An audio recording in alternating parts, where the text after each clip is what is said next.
The Blue Hole is a series of underwater caves near Santa Rosa, New Mexico, and is known for being one of the most heavily dived sites in all of the United States. With over 8,000 diving permits sold each year, it is used as both a beginner scuba diving site as well as a dive training site for the more advanced. There is an upper spring that is open to the public for use and a cave system which winds deep underneath the spring, which first made it an attraction for the people of New Mexico many decades ago. However, the opening of the cave system has been closed off with a metal grate ever since 1976, when a group of divers training in the pool lost 2 of their members who were later discovered to have drowned down below through the entrance of the cave. After 40 some odd years of being sealed, these caves were a perfect candidate for the newly formed AMD Exploration Foundation, which is a foundation set on exploring unseen caves all across the United States.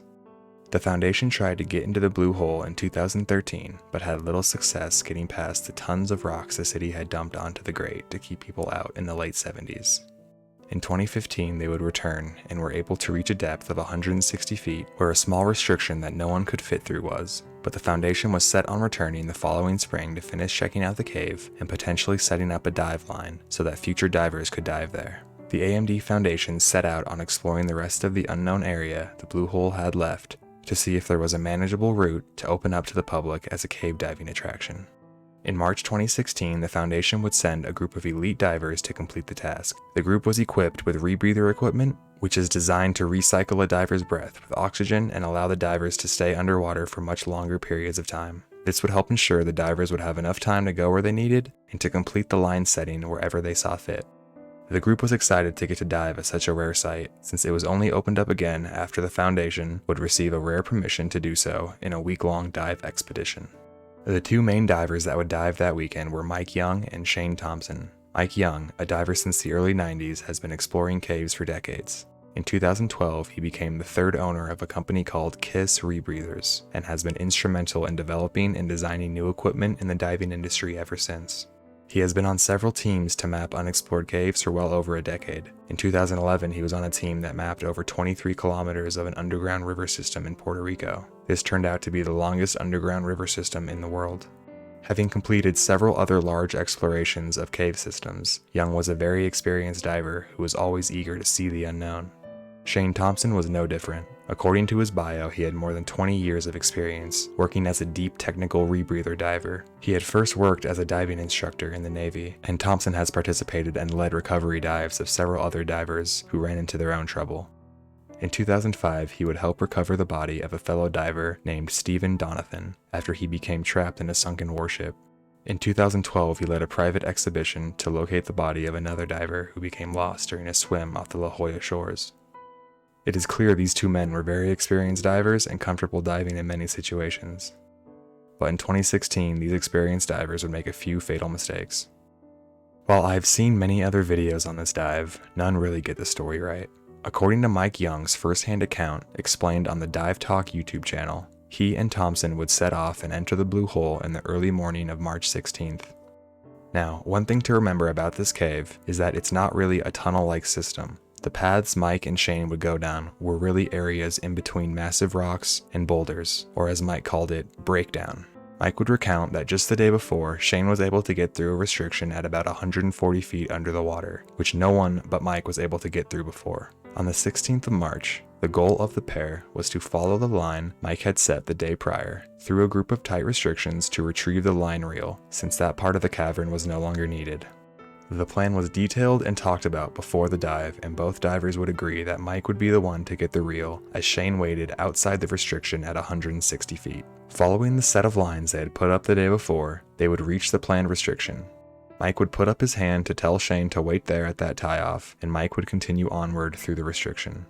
Shane, being equipped with the Spirit back-mounted breathing system, was unable to fit through some of the rocks that Mike could. Mike having a side-mounted system would make it much easier for him to fit through small gaps. According to Shane's GoPro footage, as soon as Mike's feet were no longer visible through the restriction he was supposed to wait at, Shane would go ahead and attempt to get through.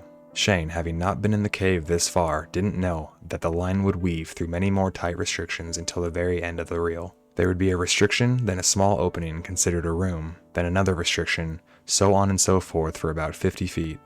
Mike, having gotten past all those restrictions, had a realization that would prove to save his life. Knowing that the Foundation was going to shoot a small documentary there, Mike thought that it would be best for him to capture this moment on film and would leave the reel where it was, keeping the line set for the next time they dive down there. Mike would then turn around and find the path he just took completely silted out, with close to zero visibility. Having swam about 5 feet back, he would be shocked to feel that he swam directly into Shane. Having gotten through the 5 or so different restrictions, Shane and Mike would have a conversation. Mike telling Shane that he needed to turn around, and Shane replying with, "I can't, I'm stuck." Mike could tell that he had been stuck for a little bit and was already starting to panic. He would grab a hold of Shane and force him into the room that he was in. Nearly breaking his legs along the way, the pair would finally be pointed in the correct direction. Mike would send Shane first, back where they came from, following the line back to safety. Mike would then grab a hold of the line and could feel that it was still moving from Shane swimming away, but all of a sudden, the line would be yanked out of Mike's hand. As he was feeling around in the darkness, Mike wouldn't know if the line had broke or if it was just completely gone. After realizing he wasn't able to find the line, he would begin to just feel around the rock walls, looking for an opening that he could fit through. Having dived pretty much downward into the cave, Mike would know that he needed to swim upwards since that is where they came from. Eventually finding an opening he could fit through, Mike would go through the hole, and when reaching out to find the next restriction he could fit through, he would find the line once again. Now, this wasn't all in a matter of minutes. Mike would say that many times throughout this event, he would have to stop himself just to collect his thoughts. Knowing he was on a rebreather, he would have all day to get out of the cave. He just needed to control his breathing to ensure that he didn't overload the rebreathing system. After making it through the next restriction, Mike would be back on the main line. As he continued to navigate back up the line, he would feel Shane's hand frantically reaching through a separate small hole just off the path that he was on. The hole being the size of a volleyball, Mike knew he had to find another hole for Shane to get through. After finding a larger hole, Mike would grab Shane's shoulder and direct him towards it. Shane, being in what is described as a frightened panic, would quickly and as fast as he could crawl through the hole they just found. Coming up underneath Mike, the pair would become stuck. With Shane's head just under Mike's feet and Mike's face just above Shane's feet, the panic would ensue. Shane, being stuck once again, would be kicking his feet to free himself. Kicking directly into Mike's face, Shane would break Mike's dry suit dump valve, which would cause Mike's wetsuit to slowly flood with 50-degree water. Being completely wedged between Shane and 2 rock faces, Mike would begin to shift his feet into a crack just above him. This resulted in allowing enough space for Shane to get free. Unfortunately, when doing so, he would knock Mike's fin off his foot.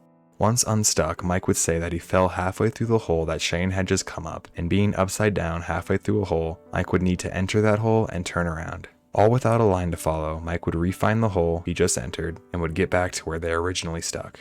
Knowing he would need his fin to have any chance at survival, Mike would spend some time to calm himself, and after a few minutes of looking, he would eventually find his fin. Knowing Shane was just ahead of him, Mike would locate the very next restriction to pass through, and would go through it.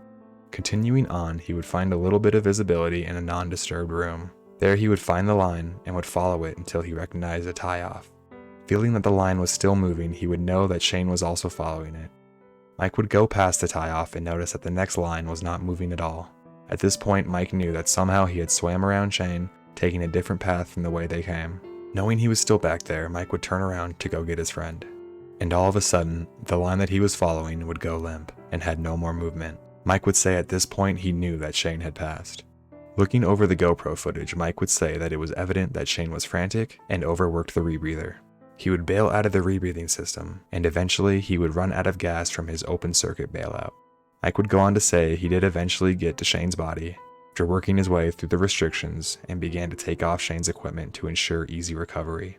Realizing that this wasn't the time to complete a rescue, Mike would leave his body, turn around, and return to the surface.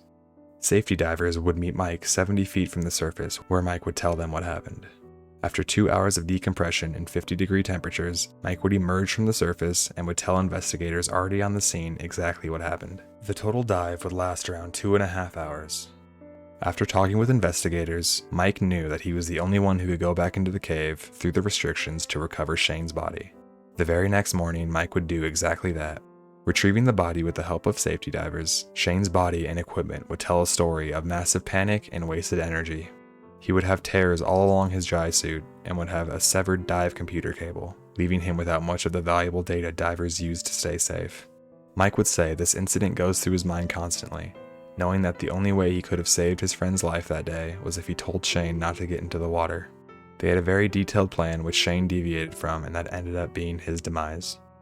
While what occurred is an absolute tragedy, Thompson's family would later say they knew he died doing what he loved.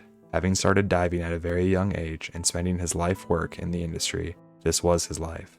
Mike Young would tell investigators that he recommends city officials never let anybody back into those caves, and that they very well may be the most dangerous caves he has ever dived.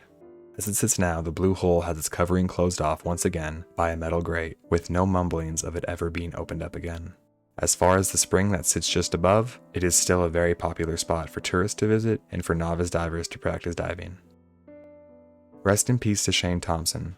Not only was he a veteran who selflessly served his country, he was also an excellent and experienced diver. But also, from what I could find online, Shane was a father, husband, son, and a friend to people who loved him dearly. I hope his family knows that Shane's story will live on. And that concludes the tragedy at the Blue Hole. If you want to hear more scary, fascinating stories, make sure to check out last week's video.